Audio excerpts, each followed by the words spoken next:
Hello everyone, my name is Sanir Sayed and I am currently pursuing my MBA from Sanjeevani College of Engineering, Kopargaon. As a part of our decision science curriculum, I will be presenting a video on a key operational research topic, the transportation and assignment model. Specifically, we will use one of the most effective initial solution method, the least cost method. This model is fundamental in logistic and supply chain management for minimizing cost. And by the end of this video, you will know exactly how to apply it. Let's go. Let's set up a classical transportation problem. Firstly, two source factory F1 and factory F2. Three destinations warehouse 1, warehouse 2 and warehouse 3. The supply capacity of the factories and the demand from the warehouses.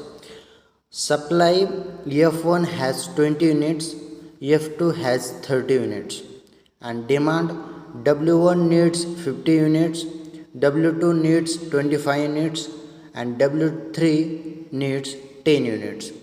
The cost to transfer one unit from each factory to each warehouse is given this cost matrix. Our objective is clear to fulfill all the demand and supply requirements while minimizing the total transportation cost.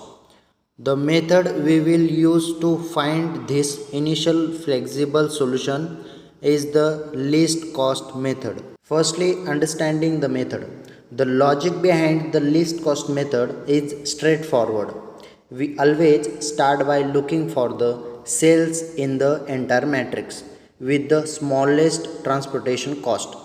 Our goal is to minimize cost, so it makes sense to send as many units as possible through the cheapest route first. Let's solve this step by step. Firstly, scan the entire matrix for the smallest cost. The cost from F1 to W1 is 6 and from F2 to W1 is 7. So, the least cost is 6 in the cell F1 and W1. We allocate as much as we can here. W1's demand is 15 and F1 supply is 20. So, we allocate 15 units to this cell.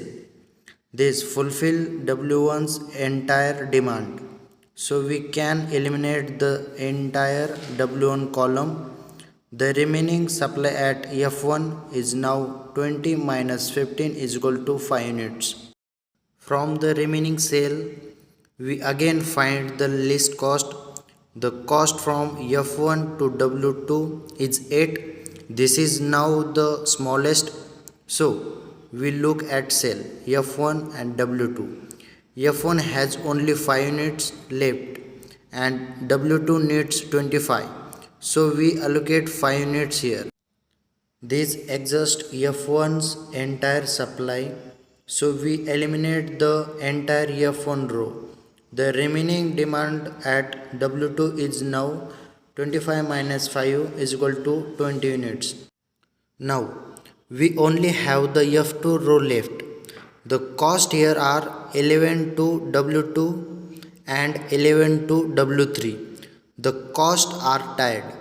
In such a case, we can choose any. Let's pick W2 first. We look at cell F2 and W2.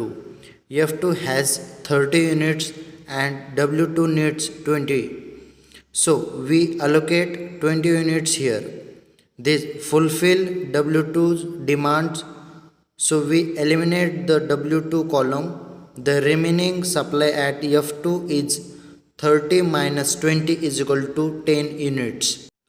Final step, only one cell remain, F2 and W3. F2 has 10 units left and W3 needs exactly 10 units. It's a perfect match. We allocate 10 units to this cell. All supply has been used and all demands has been met. Our allocation is complete. Now let's calculate the total transportation cost for this solution. Calculating the total cost, F1 to W1 50 units into cost 6 is equal to 90. F1 to W2 5 units into cost 8 is equal to 40.